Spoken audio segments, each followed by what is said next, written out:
আজ বানাচ্ছি ঘরোয়া পদ্ধতিতে কাতলা মাছের কালিয়া। রেসিপিটি খুব সহজেই বানানো যায়, কিন্তু এর স্বাদ দুর্দান্ত। কাতলা মাছের কালিয়া বানানোর জন্য প্রথমেই আমি মাছগুলি ভালো করে ধুয়ে একটু লবণ ও হলুদ মাখিয়ে নেব। এখন মাছগুলি সরিষার তেলে ভালো করে উল্টে পাল্টে ভেজে তুলে নেব। এরপর কড়াইতে সরিষার তেলে গোটা শুকনো লঙ্কা, তেজপাতা ও থেঁতো করা গরম মশলা ফোড়ন দিয়ে দেব। ফোড়নটি ভাজা হয়ে সুন্দর গন্ধ ছাড়লে দিচ্ছি পেঁয়াজ বাটা। পেঁয়াজ বাটা অল্প কষিয়ে দিচ্ছি রসুন বাটা। রসুনের কাঁচা গন্ধ চলে গেলে দিয়ে দেব আদা বাটা। এখন একে একে ধনে গুঁড়ো, জিরে গুঁড়ো, হলুদ গুঁড়ো, কাশ্মীরি লঙ্কার গুঁড়ো, ঝালের জন্য স্বাদমতো লঙ্কা গুঁড়ো, অল্প একটু জল দিয়ে ভালো করে কষাতে থাকবো। মশলা কষানো হলে দিচ্ছি টমেটোর পেস্ট।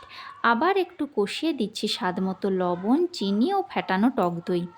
এখন সব কিছু ভালো করে কষানো হলে মশলা থেকে তেল ছাড়লে দিয়ে দেব প্রয়োজন মতো জল। ঝোল ফুটে উঠলে ভাজা মাছগুলি দিয়ে আর একটু ফুটিয়ে নামানোর ঠিক আগে ধনেপাতা ছড়িয়ে নামিয়ে নিলেই তৈরি ঘরোয়া পদ্ধতিতে কাতলা মাছের কালিয়া। যাই হোক, আর বকবক করব না। ভিডিওটি ভালো লাগলে একটি লাইক করে দিন।